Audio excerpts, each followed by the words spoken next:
There's a big difference between human forgiveness and Allah's forgiveness. I want to start with that. There are people that have caused you pain in life. There are people that have caused me pain in life. And it may be that I'm not able to forgive them. It's very possible. It's impossible for me to completely forgive them or to be normal with them again because of the pain that they caused, because of the disappointment that they caused, right? And what happens sometimes is we start thinking that our relationship with Allah is the same way. That we did something so bad, we disobeyed Allah in such a terrible way, we have disappointed Allah so much that there's no way He's going to forgive us. Even though you've heard all the khutbahs about Allah forgives everything and there's hope and there's mercy, somewhere in your head, that's not how it works. Yeah, I know Allah is merciful, but not with me. You don't know how bad I am. So you turn yourself into an exception. You are beyond forgiveness. You know, the problem with that is Iblis is the one who's telling himself he's beyond forgiveness. Allah is never telling us in the Quran that Allah will not forgive Iblis. Or Iblis will never be allowed to make Tawbah. People have these thoughts. Actually, it's Iblis himself who refuses it under any circumstance. Maybe part of that belief even may be, why would he ever forgive me? I'm beyond forgiveness. And that's the same belief he would want for you. How can I come back from this? Adam alayhi salam was given one instruction. And if you put it in perspective, we hear the instructions from Allah, from the book of Allah and the sunnah of the Prophet sallallahu alaihi wasallam, but those are books. We never met the Prophet. We never met the Prophet. And our parents never met them, and their parents never met them, and their parents never met them. And it goes back several generations. So we're believing in these words without ever having seen even the Messenger of Allah sallallahu alaihi wasallam. Compare this to the mistake of Adam alayhi salam, this slip of both our parents. They've had direct conversation with Allah. They've had direct conversation. In Surah Al-A'raf, even before being put in Jannah, Allah already showed, and in this surah too, when Iblis refused, Allah said he will be your enemy. He's gonna, and he made a promise he will attack any way that he can.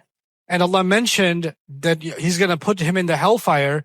So Adam alayhi salam knows about the hellfire, knows about Judgment Day, has seen Jannah, has seen Iblis, has seen the angels, has had conversations with Allah. Allah is directly instructing him.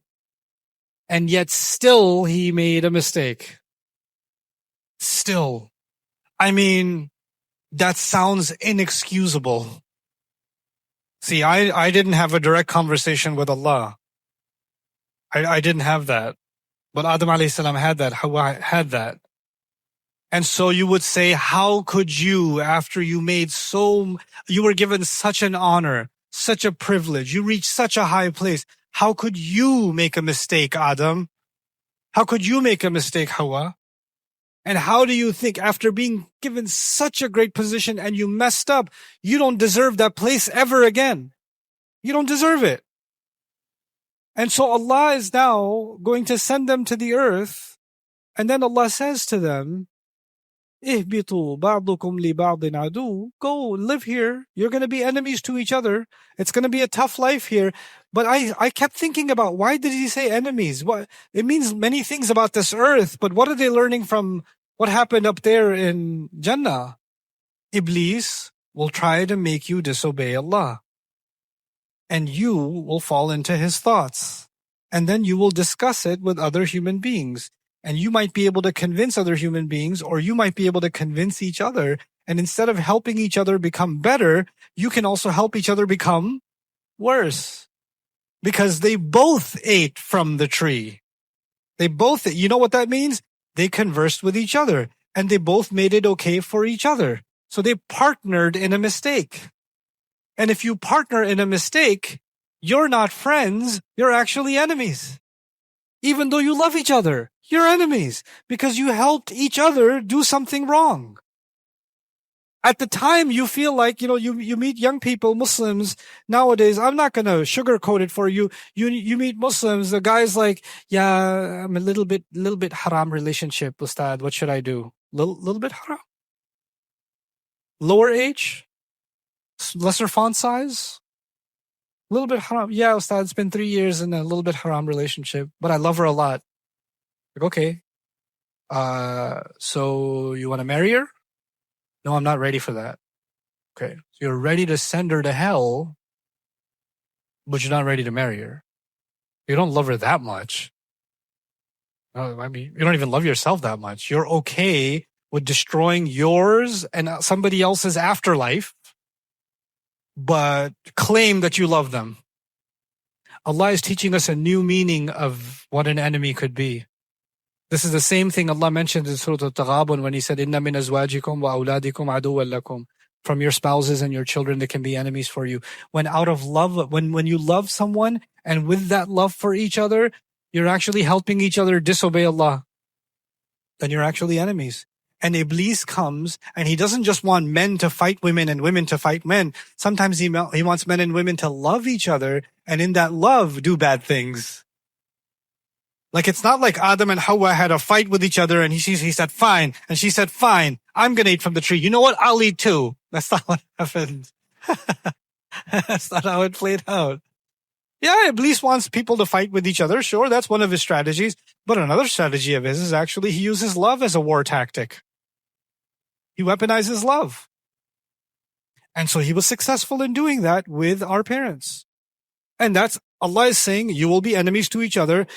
Just like Iblis is a sneaky enemy. You can't see him coming. It feels like it's your own thoughts. You didn't even realize it's Iblis. You thought it was your own thoughts. Little by little by little. Podcast by podcast. TikTok video by TikTok video. Instagram reel by Instagram reel. You thought it was you, your thoughts. It was Iblis all along, helping you along with his satanic algorithm.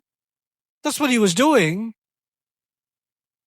The same way, he's so sneaky, the loving relationship actually being a relationship of animosity. You love each other, but you're actually enemies to each other. The reality of you being enemies is so sneaky. It's so, you don't even realize you're being an enemy. You think you love someone, but you're destroying them, and they're destroying you, and you're happy with that. You're happy with that. So you will be enemy. بَعْضُكُمْ لِبَعْضٍ عَدُوٌّ. You will live here, you're going to rest here for a bit, then you got to go. Now Allah is teaching us another important lesson. Just like Jannah was temporary, but one of the temptations, how was Adam able to be tempted? There are lots of answers to that. One of the answers to that is Iblis came to him and told him, by the way, listen, the announcement has been made. You've got to go to earth. You know that, right? Adam may have been, yeah, I know. I was made for the earth. But don't you like it here? This is nice, right? Earth is not like this. They have humid temperatures in Malaysia. Earth is not like this. Have you been to the Gulf? Have you seen the summer in Dubai? Have you seen, the winters in Boston? It's brutal. It's not an easy place. But too bad you gotta go. I know you gotta go, but the only people that get to stay here forever, though, are people that eat from that tree. That's what he told him. The reason you were told not to eat from that tree is because by not eating from that tree, you will be sent to the earth. And the only way you can stay here and avoid your transfer and your demotion to earth from this luxury place is by eating from that tree. I'm just saying, I'm not saying you should do it. I'm just saying that's why you shouldn't be eating that, because you got to go to earth. I understand, though, I know. But I'm just saying, I hope you enjoy earth somewhat. I mean, it's no Jannah. So now Adam has a new fear. He has a fear of deprivation. I have something, I don't want to let it go. I have something, I don't want to let it go. He has Jannah, he doesn't want to let Jannah go. And his desire to not let Jannah go may be one of his motivations for eating from the tree. Now we come to this world, and in this world, we're not in Jannah, but we may have a really nice house, and we don't want to let it go. We may have something that we want, and we don't want to let it go. Just like Adam didn't want to let Jannah go, we don't want to let it go. So what did Allah say? وَلَكُمْ فِي الْأَرْضِ مُسْتَقَرٌ. In this earth, there is a place for you to stay temporarily. Remember, this is temporary. No relationship here is permanent. No material things here are permanent. Your parents will not be there forever. Your spouse will not be there forever. Your children will not be there forever. You will not be there forever. Your car, your home, your money, your looks, your social media profile, your money, none of that will be there forever. Don't hold on to it like this is your entire existence. If you don't have this, you have nothing. You're willing to do anything to hold on to this, even eat from the tree so you can hold on to it. Don't do it. Don't do it. Understand that when you find these new trees, you're only going to bite from them because you're afraid of losing something too. It's not just the desire to want something, it's also the desire to hold on to something else. So there's greed and there's also, haughtiness, like wanting to hold on. By the way, the word for that in the Quran is the word shuh. It's a difficult word, shuh. Allah says, وَمَنْ يُوقَ شُحَّ نَفْسِهِ فَأُولَٰئِكَ هُمُ الْمُفْلِحُونَ. People that are protected from their own deep, dark greed and their deep, dark desire to hold on to things that they don't want to let go of. If you can be protected from that desire inside you, those people are the ultimately successful.